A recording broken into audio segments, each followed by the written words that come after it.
안녕하세요. 윌리엄 리입니다. 아베는 문재인 덕분에 최장수 총리가 될 듯. 이번에 일본이 반도체 관련 조치에 대해서 말들이 많은데 일본이 무슨 의도를 갖고 이번 조치를 취했는지 정확히 밝히는 분이 없어서 답답한 나머지 제가 나섰습니다. 일본이 보복에 동원한 세 가지 소재, 투명 폴리이미드, 포토레지스트, 그리고 고순도 불화수소죠. 자, 투명 폴리이미드는 스마트폰이나 TV용 OLED LCD 디스플레이에 사용하는 일종의 투명 필름, 갤럭시 폴드의 OLED 디스플레이에도 일본산이 100% 사용됐다라고 나오죠. 포토레지스트 같은 경우는 웨이퍼에 빛을 쐬어 회로를 그리는 반도체 노광 공정에서 사용하는 핵심 소재. 한국은 2018년 수입분의 91.9%를 일본에서 들여왔다고 하죠. 고순도 불화수소. 반도체 웨이퍼에 회로 패턴을 깎는 식각과 세정 공정에 쓰인다. 일본에서 액체 상태로 들여와 국내에서 가스로 가공했습니다. 이 세 가지인데요. 대만에서 활동하는 논객 오가룡 정도 수준의 사람만 있으면 이제 쉽게 알 수 있는 겁니다. 그런데 저 같은 사람이 나서서 이야기할 수밖에 없는 상황이 엄청 안타깝네요. 이렇게 인물이 없는 건지, 나설 분들이 안 나서서 그런 건지 참. 참고로 저는 일본어 못하는 사람이고요. 그리고 전자공학 계통 사람도 아닙니다. 그런데 제가 이것에 대해서 알고 싶어가지고 이제 좀 알아본 걸 갖다 커뮤니티에 올리고, 그리고 거기에다가 댓글 들어온 내용들을 보고 그 댓글 들어온 내용들을 갖다 좀 알아보고, 그러니까 아니 왜 이런 내용을 갖다 이게 올리는 사람이 왜 아무도 없단 말인가 하는 생각이 들더라고요. 근데 사실 이번 건은 대단히 쉽게 보이는 거예요. 의도가 뭔지. 자, 일본의 이번 조치는 단순히 한국에게 보복하겠다는 거 하나만 있는 게 절대 아닙니다. 이거는 사실 첫 번째 목적도 아닙니다. 문재인과 한국 대법원 때문에 이제 좋은 핑계거리가 생긴 거예요. 그래서 이전에는 하고 싶었지만 명분이 없어서 못했던 일을 할 수 있게 되어서 한 거예요. 이 상황을 이야기해 줄 만한 분이 한 분 계신데, 말하다 보면 그분이 이제 유튜브를 하는데 이제 문재인이 잘못한 걸 지적할 수밖에 없으니까 이걸 정확히 얘기하다 보면 구독자 떨어져 나갈까봐 말을 못 하더라고요. 확실하게 뭐 진짜 그런 눈치도 보이지는 않았어요. 근데 말을 갖다 어느 순간에 쭈삣쭈삣 하더라고요. 일본인 부인과 같이 유튜브 채널을 하는 분인데 설명이 어느 이상 진전이 안 됩니다. 다만 일본도 현재 여유가 없습니다라는 말만 되풀이하다가 끝났어요. 일본도 현재 여유가 없습니다. 일본이 경제가 좋다고 하지만 사실 고용의 질이 그렇게 상승한 게 아닙니다. 그러니까 일본도 그 질 높은 고용을 할 수 있는 산업을 갖다 더 많이 일으켜야 될 필요가 있어요. 지금 그런 상황이에요. 지금 그런 기회를 갖다 호시탐탐 노리고 있어요, 항상. 그런데 문재인하고 한국 대법원이 그 기회를 준 거예요. 제공한 거예요. 그 일본 측에서는 얼른 물지 않았습니다. 그리고 취할 조치를 갖다 검토를 시키고 계속 물밑 작업을 하면서 한국 측에 계속 경고를 줬죠. 명분 축적을 위해서. 그리고 명분이 충분히 축적됐다고 생각하니까 행동으로 옮긴 겁니다. 자, 하여튼간 이분이 이제 할 말을 끝까지 못하니까 본인도 답답한 모양이에요. 하여튼 저도 보다가 아니 저분이 완전히 뭐 화장실에 갔다가 이 끝까지 못 보고 나온 그런 느낌 있잖아요. 그런 표정이요. 그런 표정으로 영상이 끝났어요. 자, 일본 정부의 이번 조치의 가장 중요한 목적은 도시바 밀어주기라고 보면 될 것 같습니다. 제가 본 거는 뭐 캐나다 쪽이니까요. 미국 쪽도 아마 거의 비슷할 겁니다. 2000년대만 해도 캐나다 TV 시장은 이제 일제 TV들이 주류였어요. 이제 브라운관 TV 시절이죠. 도시바, 소니, 파나소닉, 샤프 이런 제품들이 주류였습니다. 그랬다가 현재는 완전히 바뀌었어요. 삼성전자 시장 점유율이 가장 앞서고요. 그 뒤를 소니, LG가 뒤쫓고 있습니다. 2위 소니, 3위 LG예요. 상황이 이렇습니다. 여러분이 아시다시피 샤프는 대만 기업인 팍스콘에 팔렸고요. 도시바는 이제 망하기 직전까지 갔다가 메모리 분야에 진출하면서 기사회생 중에 있습니다. 현재는 과거와 달리 TV 등은 생산 않고 메모리의 사업 역량을 집중하고 있습니다. 노트북 컴퓨터나 오피스용 복합기 등을 생산하고 있지만 이제 메모리를 야심차게 키우고 있는 중이에요. 뭐 도시바 TV가 사실 나옵니다. 나와서 판매 중에 있는데 이거 도시바에서 자체 생산한 건 아니고요. 이게 브랜드를 라이선싱한 거예요. 그래서 도시바 브랜드로 다른 회사에서 생산해서 판매하고 도시바 측은 그것에 대한 저기 로열티만 지금 받고 있는 거예요. 그러니까 옛날 브라운관 시절의 명성을 로열티 받고 빌려주는 셈인데요. 실제로는 도시바 제품은 아닙니다. 뭐 현재 판매되는 샤프 TV도 마찬가지고요. 그러니까 북미에서 판매되는 샤프 TV 그리고 RCA TV도 마찬가지입니다. 다 라이선스 제품들입니다. 옛날의 강자들이죠. RCA, 도시바, 샤프. 본론으로 다시 돌아와서요.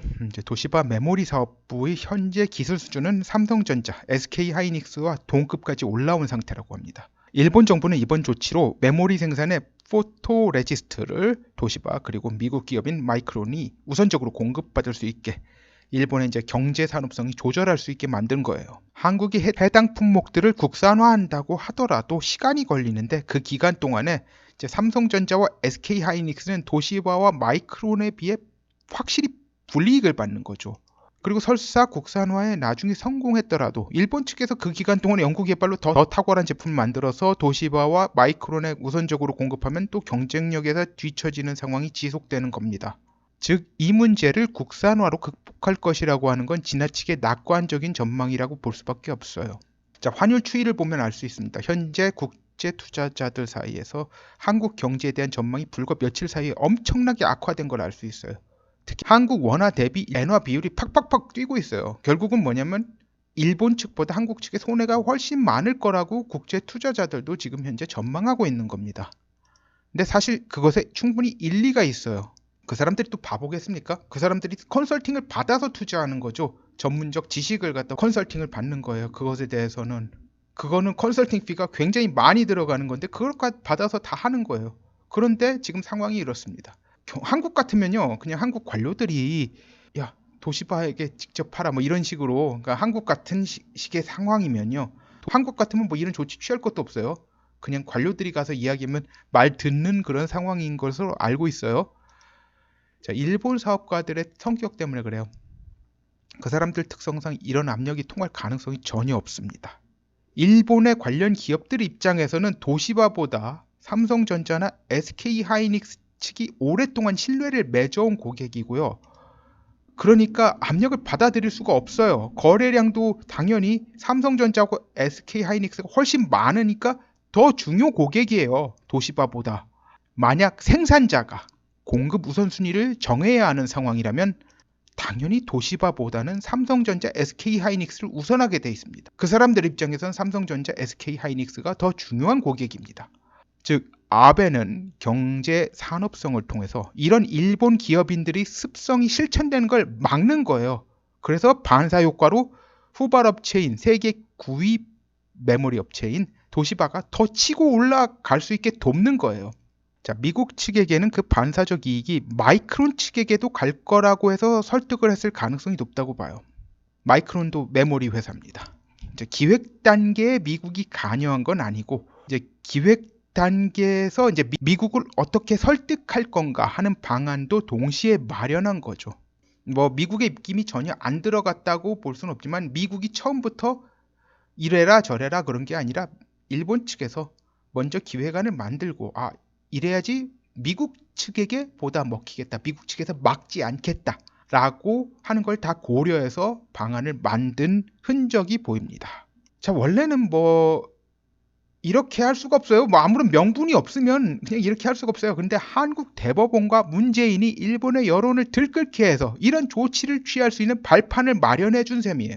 자, 실체적으로 자국 기업에게 특혜를 주는 효과가 발생하는데 문제는 이게 한국 정부에서 WTO 제소 시에 승소할 가능성은 그리 높아 보이지 않습니다. 뭐 기간도 엄청 오래 걸리고요. 승소할 가능성도 없어요. 일본 측에서 이걸 다 검토한 흔적이 보여요. WTO의 기준이 되는 조약 내용이 이 모든 상황을 갖다 다 할 수 있도록 세세히 기록할 수가 없는 노릇이에요. 당연히 좀 추상적인 조항이 다 들어있죠. 그걸 갖다 이제 해석하는 건데 여기서 WTO 협약을 갖다 위반했다라고 확실하게 결정을 갖다 내릴 수 있게 하려면 그게 굉장히 까다롭죠. 자, 이 모든 걸 갖다 상황을 다 넣는다고 생각해봐요. 조형문 자체 분량이 뭐 한국회 도서관을 다 채울 분량이 될 겁니다. 그래도 모자랄 겁니다. 자, 일본 측에서 이 부분에 대해서 철저히 검토하고 일을 벌인 거예요. 그런데 이제 다른 건 몰라도 이번 조치로 일본 기업이 확실히 피해가 갈 수밖에 없는 부분이 있어요. 그러니까 장기적으로도 피해가 회복이 안 될 부분이 있어요. 나머지는 장기적으로 피해가 회복이 되지만 장기적으로도 확실히 피해가 회복이 안 될 부분이 있어요. 초고순도 불산 부분이에요. 제가 알아본 결과 불산을 당장 한국에 판매를 제한할 가능성은 매우 적습니다. 이 부분은 이제 조이겠다 수준을 넘어 확 조지겠다는 상황이 오면 보충적으로 사용하려고 넣은 조항으로 보입니다. 예를 들어 중국에게 메모리 판매를 완전 중단시키려는 압력을 넣을 때는 유효해 보이는 그런 조치죠.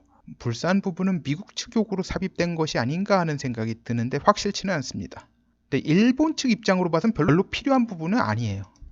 그러니까 이번 조치로 인해서 일본 측은 확실히 불산 부분은 손해를 볼 수밖에 없습니다. 불산은 2달이 사용 기한인데다가 수송에 어려움이 많습니다. 그래서 특별 수송 수단으로 운반을 해야 돼요. 그래서 거리가 멀면 좋지 않아요. 자, 메모리 생산량이 한국 회사들이 감소되고요. 그럼 이제 일본에 있는 도시바 공장, 싱가포르, 미국 등지에 있는 마이크론 공장에서 증산하게 되면 도시바 공장 쪽에서는 이제 상관이 없죠. 국내니까 일본 입장에서는. 그런데 싱가포르하고 미국은 멀잖아요. 자, 그리고 마이크론 공장이 한국보다 멀고 만약에 진짜 증산하게 되면 트럼프의 정책에 부응해야 되잖아요. 그러면은 싱가포르에 있는 공장에서 증산할까요? 미국 내 생산량이 증산될 가능성이 높고 여기는 일본산 불산이 공급될 여건인 곳이 아니에요. 미국산 불산이 공급될 지역이죠. 그러니까 불산 쪽은 당연히 장기적으로 손해를 볼 수밖에 없습니다. 그런데요, 알고 보니까 불산 제조업 부분을 일본에서 국유화를 마친 상황이라고 합니다. 즉 장기적으로 봐서요, 이번 조치로 인해서 손해볼 일본 내 사기업이 하나도 없습니다. 이제 단기적으로는 이제 일본의 포토레지스트 제조사는 어느 정도 손해를 감수해야 할 것 같습니다만 그 폭도 그리 클 것 같지는 않습니다. 전 전인구 씨 채널에서 이야기를 듣고 일본 측에서 이런 조치를 이미 오래전부터 준비하고 있었구나 하는 생각이 들더군요. 이제 불산 이야기하면 좀 길어집니다. 그래서 그거는 빼고요. 하여튼간 불산 또 이 정도로만 알고 있으면 되고요. 자, 이제 도시바와 마이크론은 메모리 증산으로 들어갈 것이고 삼성전자와 SK하이닉스는 감산으로 들어갈 수밖에 없을 것으로 보입니다. 삼성전자와 SK하이닉스가 메모리 감산하고 파운드리로 집중해서 이제 이 상황을 타개하는 게 가능할지 모르겠어요. 아무래도 이제 메모리는 박리 다매식이고 레드오션적 가격 경쟁이 지속되온 분야라고 결국 투여 물자가 제한되는 상황에서는 같은 물자 투여량에서 이윤이 더 많이 나는 분야인 파운드리에서 성과를 올려 메모리 쪽 손실을 만회할 수밖에 없는데요. 이게 손실 만회라는 게 되나요? 메모리 쪽은 완전 날라갔다. 진짜 쪼그라들었다. 타격이 클 수밖에 없습니다. 한국 현재 해외 수출 금액 중에서 메모리가 차지하는 비중이 상당히 큽니다. 특히 지금 석유 화학 분야에서 이란 원유가 이제 수입이 금지됨으로 인해서 나프타를 생산하는 데 있어서 문제가 많이 생기잖아요. 17%의 원가가 상승합니다. 다른 곳에서 원유를 수입하면. 그러니까 당연히 수출액 수가 줄어들었는데 거기서 메모리가 날아간다고 생각해 보세요. 그러니까 지금 한국 원화 환율이 지금 폭락 중입니다. 자, 일단 삼성전자와 SK하이닉스가 당장 감산 체제로 들어갈 가능성은 매우 적습니다. 근데 이것도 모르는 거예요. 그러나 도시바와 마이크론이 증산 체제로 들어가면 불가피하게 메모리 생산을 감산할 수밖에 없을 겁니다. 왜? 저쪽에다 먼저 포토레지스트를 공급할 거니까 말이죠.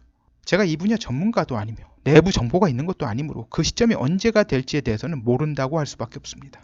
그런데 상황 보면 일본 경제산업성 관료들이 이미 도시바, 마이크론 측과 협의를 해서 이 상황을 대비하게 만들었을 가능성도 있다고 봅니다. 미리 증산 준비하라 그런 거 말이죠. 포토레지스트하고 불산 얘기는 끝났죠. 이제는 나머지는 스마트폰, TV의 디스플레이에 사용되는 투명 폴리이미드의 경우에는 이거는 이제 한국 공급량을 감소시키게 되면 일본 소니 TV 등의 생산 차질로 연결되기 때문에 웬만해서 공급 수량을 감소시킬 것 같진 않은데 화웨이 휴대전화 디스플레이를 위해 공급이 되는 경우에 제재를 넣으려고 품목에 넣은 것 같습니다. 하여튼 이 세 가지 중에 사실 제일 치명적인 게 포토레지스트예요. 아무튼 결국은 한국 메모리 산업의 절체절명의 위기라 할 수밖에 없습니다. 삼성전자와 SK하이닉스는 회사를 살리기 위해 미국 등으로 공장을 이전하는 걸 검토해야 할 상황으로 몰린 것으로 보입니다. 국산화 운운들 하는데요. 기업 입장에선 언제 될지 불확실한 국산화를 기다리는 것보다는 공장 이전을 결정하는 것이 확실한 생존의 길이 될 가능성이 높은 상황이에요. 어느 세월에 그런 얘기가 있잖아요. 옛날에 코미디에서 유행어에서 어느 세월에 언제 될지 모르는 거예요. 뭐 한국인의 불굴의 정신으로 잠도 안 자고 국산화를 갖다 뭐 몇 달 만에 이룬다. 이게 무슨 북한식 천리마운동 같은 걸로 되는 것이 아닙니다. 감산해야 되는 상황으로 몰리면요. 전 세계적인 수요가 폭락해서 감산해야 되는 경우가 아니라 그렇지 않은 상황에서 들어오는 원료가 없어가지고 감산을 해야 되는 상황이 몰리면요. 회사 입장에서는 하루하루가 피가 말라 들어가고 재정적 위기로 가는 거예요. 그렇다고 국산화를 한없이 기다릴 수는 없는 거예요. 언제 될지 어떻게 알합니까? 언제까지 확실히 된다. 그런 보장이 없지 않습니까? 아무튼 아베 신조는 문재인 덕분에 일본 역사상 최장수 재직 총리 기록을 갈아치울 기세입니다. 참고로 현재 기록은 아베의 작은 외할아버지인 사토 에이사쿠가 보유하고 있습니다. 이번 편을 하면서 몇 분의 댓글이 특히 도움이 되었습니다. 역시 현장의 베테랑들에게서 제대로 된 정보가 나오는 것 같습니다. 감사드립니다. 오늘은 여기까지 하겠습니다. 감사합니다.